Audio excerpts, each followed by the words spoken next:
Alors, si l'envie de communiquer avec un proche défunt vous prend, sachez que c'est un service que j'offre. Mais je voulais quand même vous expliquer qu'est-ce qui peut se passer durant une séance en communication parce que c'est pas toujours ce qu'on pense qui va arriver qui se produit. Alors, dans les dernières semaines particulièrement, j'ai accompagné plusieurs personnes qui désiraient communiquer avec un proche défunt. Et dans tous les cas, ça s'est passé de façon extrêmement différente. Les résultats ont été aussi extrêmement différents les uns des autres. Mais il faut savoir que dans une séance comme ça, moi, je vais aller travailler aussi sur la personne qui est incarnée devant moi. On va faire des soins, un soin spirituel, un soin énergétique. Je fais de l'accompagnement selon le niveau où la personne est rendue, son processus de deuil aussi.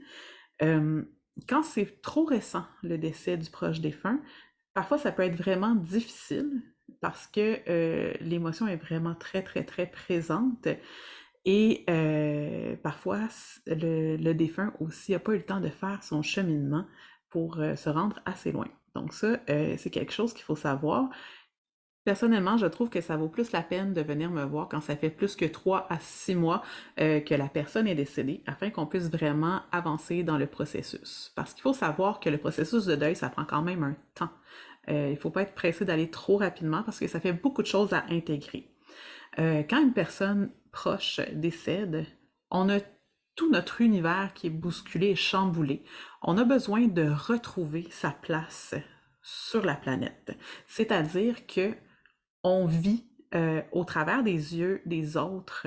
On est vu par les autres, on est entendu par les autres, on se sent aimé par les autres. Donc, quand la personne proche décède, on perd nos repères et on a besoin de commencer à se faire des repères avant peut-être de poursuivre le travail avec un ou une thérapeute. Bon, quand ça fait déjà plus que 3 à 6 mois, vous pouvez commencer à y penser si vous avez bien cheminé dans ce processus-là. Quand je parle de thérapeute, si je parle de thérapeute en soins énergétiques spirituels, pour certaines personnes, le deuil peut être vraiment très intense et peut-être que ça va être nécessaire aussi d'aller consulter un psychologue ou un psychothérapeute. Ça peut être vraiment nécessaire.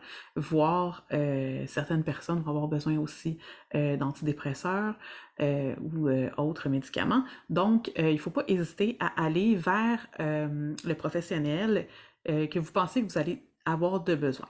OK? Donc ça, c'est une autre chose. Il ne faut pas avoir peur d'aller voir le professionnel que tu penses qui est nécessaire pour toi à ce moment-ci. Ensuite, pendant une séance en soins chamaniques ou Reiki, euh, qu'est-ce qu'on va faire? C'est que tout d'abord, on va aller vérifier si la personne défunte, elle est déjà montée dans la lumière. Si c'est le cas, ça veut dire que la plupart de son âme a déjà guéri, puis peut-être qu'elle est même déjà guide pour toi, si ça se trouve. Et ça fait toujours des séances vraiment intéressantes. On reçoit souvent des images, des messages, des encouragements pour la suite et tout ça. Donc, ce sont des séances vraiment intéressantes. En fait, toutes les séances sont intéressantes, je dis toujours ça, mais c'est très différent. Ensuite, il y a le cas où la personne défunte souvent va être décédée soit très rapidement, soit que la personne ne voulait pas mourir, soit que c'était pas le temps, la personne était trop jeune, ou c'est un accident ou une maladie très rapide qui a dégénéré. Euh, ou un suicide aussi. Dans ce temps-là, souvent, la personne va rester dans un entre-deux. Donc, elle va commencer à cheminer, puis va être quelque part entre les deux mondes, ou peut être pris dans une loupe temporelle.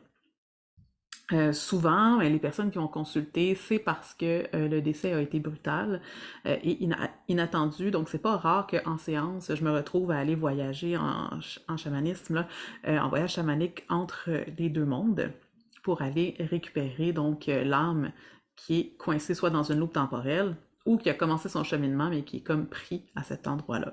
Qu'est-ce qu'on va faire à ce moment-là? C'est qu'on va travailler avec l'âme du défunt. Puis, on va aller, ben, premièrement, lui expliquer qu'elle est décédée, parce que souvent, la personne ne sait pas qu'elle est décédée.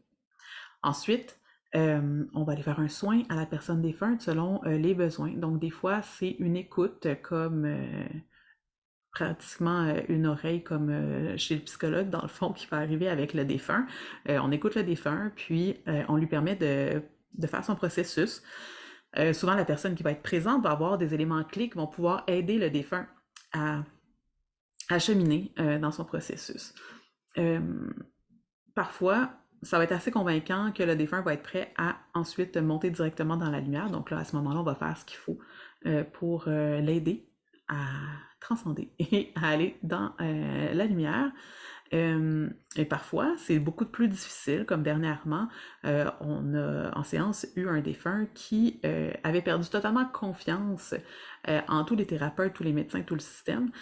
Donc, ça a été vraiment très difficile de le convaincre de se rendre dans la lumière, mais grâce à la personne qui était venue en séance, mais cette personne-là a réussi à travailler avec le défunt pour rendre le défunt jusque dans l'au-delà.